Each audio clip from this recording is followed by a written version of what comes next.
Small and medium enterprises అంటే సూక్ష్మ మధ్య అండ్ పారిశ్రామిక వ్యవస్థలకు పెద్దగా బెనిఫిట్ జరగలేదు ఇంతవరకు కూడా. అయితే వాటికి ఏంటంటే ఇచ్చిన లోన్స్ మీద ఇంట్రెస్ట్ సబ్వెన్షన్ ఇవ్వడం జరిగింది. 2% రేట్ అంటే 2% ఇంట్రెస్ట్ తక్కువ ఇస్తారనమాట.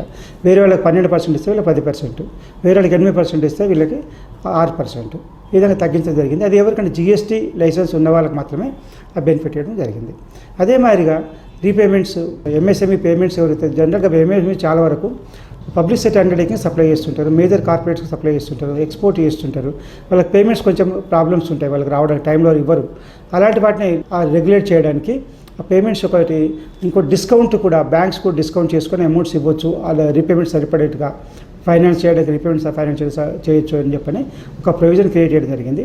కానీ దీనికి నిజమైన ఇంప్రూవ్మెంట్ ఎప్పుడు జరిగిందంటే ప్రతి కంపెనీ ఎంఎస్ఎంఈ 1 అని ఒక రిటర్న్ ఫైల్ చేయాల్సి ఉంటుంది.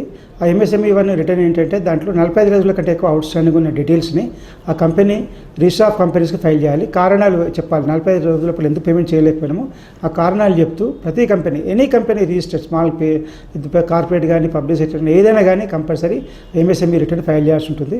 అప్పుడు నిజమైన బెనిఫిట్, ఎందుకంటే 40 రోజుల కంటే ఎక్కువ ఉన్నప్పుడు, ఎక్కువ అవుట్స్టాండింగ్ ఉన్నప్పుడు దానికి ఎంఎస్ఎంఈకి పేమెంట్ చేయకపోతే దానికి కారణాలు చెప్తూ రిజిస్టర్ ఆఫ్ కంపెనీస్లో రిటర్న్ ఫైల్ చేయాల్సిన అవసరం ఉంటుంది. అంటే నిజమైన బెనిఫిట్ అప్పుడు జరిగింది. ఈ బడ్జెట్లో కొంచెం ఇంకా దానికి ఎంకరేజ్మెంట్ ఇస్తామని చెప్పారు.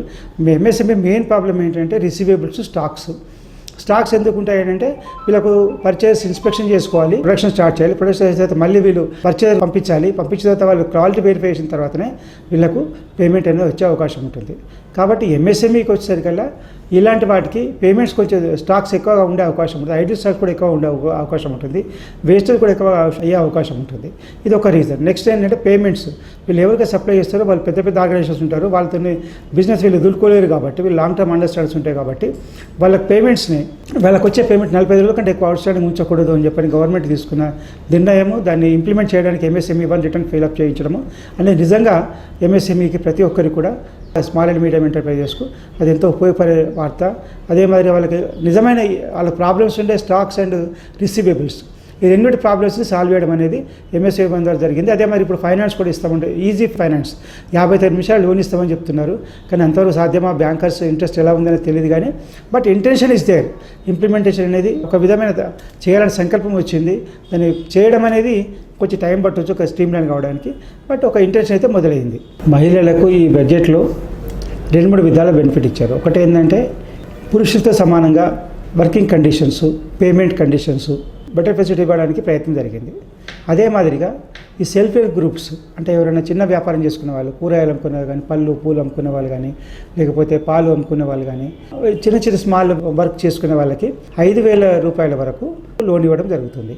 అంటే జన్ధన్ అకౌంట్స్ ఉన్న ప్రతి ఒక్కరికి కూడా 5,000 రూపాయలకు లోన్ ఇవ్వడం జరుగుతుంది.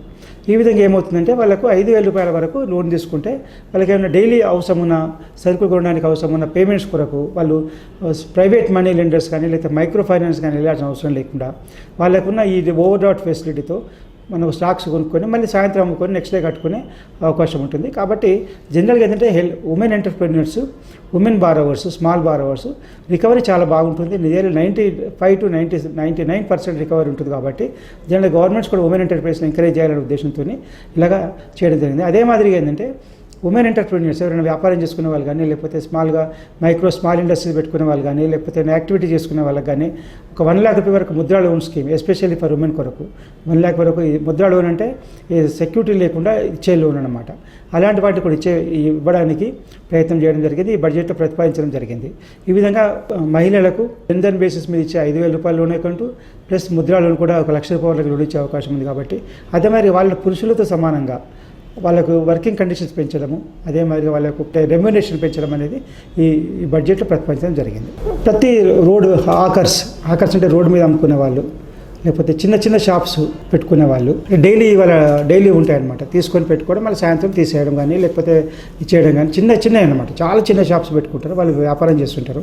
పాలు, పెరుగు, కూరగాయలు, పండ్లు, పూలు ఇలాంటి పెట్టుకుని చిన్న వ్యాపారం చేసేవాళ్ళు భారతదేశంలో వాళ్ళ జనాభా ఈ తోపుడు బళ్ళ మీద అమ్ముకునే వాళ్ళు కానీ, లేకపోతే చిన్న ట్రేడ్ ఫేర్స్లో అమ్ముకునే వాళ్ళు కానీ, ఇలా చిన్న వ్యాపారం సంవత్సరానికి 1 కోటి కంటే టర్న్ ఓవర్ లావాదేవీ తక్కువగా ఉన్న వాళ్ళకి ప్రతి నెలకు 3,000 రూపాయలు పెన్షన్ ఇద్దామని ప్రభుత్వం ప్రతిపాదించడం జరిగింది.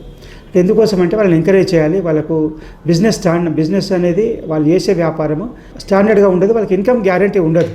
అలాంటి వాటిని ఎంకరేజ్ చేయడానికి, అలాంటి వాళ్ళని ఇంకా సెల్ఫ్ ఎంప్లాయ్మెంట్ అనమాట, వాళ్ళు ఒక ఉద్యోగం చేసేవాళ్ళు కాకుండా ఉద్యోగాలు ఇచ్చేవాళ్ళకి తయారు చేయడానికి వాళ్ళకు నెలకు ఒక 3,000 రూపాయలు పెన్షన్ ఇద్దామని చెప్పని ఈ ప్రభుత్వం చెప్పడం జరిగింది. వీళ్ళు ఈ స్మాల్ ట్రేడర్స్ అనేది మనకు జనాభాలో 10% వరకు ఉంటారు ఇంచుమించు. కాబట్టి ఐరన్ చేసుకునే వాళ్ళు కానీ, హెయిర్ కటింగ్ సెలూన్స్ కానీ, లేకపోతే ఏదైనా కానీ జ్యూస్ అమ్ముకునే వాళ్ళు, ఐస్ క్రీమ్ అమ్ముకునే వాళ్ళు కానీ, వీళ్ళందరికీ కూడా వాళ్ళు ఎలిజిబుల్ అయ్యే అవకాశం, వాళ్ళందరికీ కూడా నెలకు 3,000 రూపాయలు పెన్షన్ ఇచ్చే అవకాశము ఈ బడ్జెట్లో ప్రతిపాదించడం జరిగింది.